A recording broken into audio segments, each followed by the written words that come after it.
Когда вы впервые сталкиваетесь со стиральной машиной с вертикальной загрузкой, возникает вопрос, куда заливать гель для стирки, а куда кондиционер. Как правило, в ней есть два отсека. Левый предназначен для порошка или геля для стирки. Также он обозначен римской цифрой 2. Моющие средства запрещено заливать прямо в барабан, это может испортить ваши вещи. Порошок или гель для стирки должен пройти полный путь от порошка-приемника, где он смешивается с водой, растворяется и поступает равномерно в барабан. Особенно если в моющем средстве находится отбеливатель или пятновыводитель.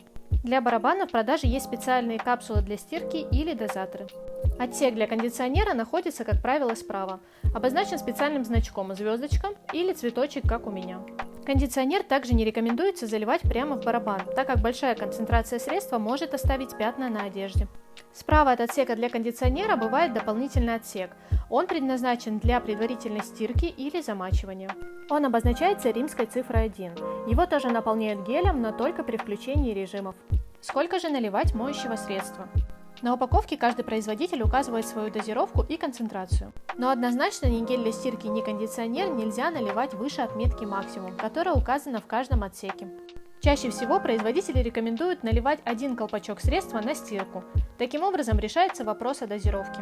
Но бывает, что мерный колпачок отсутствует, особенно у средств в большой упаковке. Тогда на помощь придет мерный стаканчик с делениями, именно такой использую я. Чтобы моющие средства поступали в барабан по всем правилам, лоток для моющих средств необходимо регулярно мыть. Видео о том, как его мою я, уже есть на моем канале. Если вы хотите избавить себя от этого процесса, я рекомендую использовать капсулы для стирки или специальные дозаторы. Такие дозаторы позволяют с помощью шкалы отмерить нужный объем средства для стирки и отправлять его прямо в барабан. Он подходит как для порошка, так и для жидких моющих средств. Надеюсь, вам это было полезно, подписывайтесь на мой канал, у меня еще много интересного.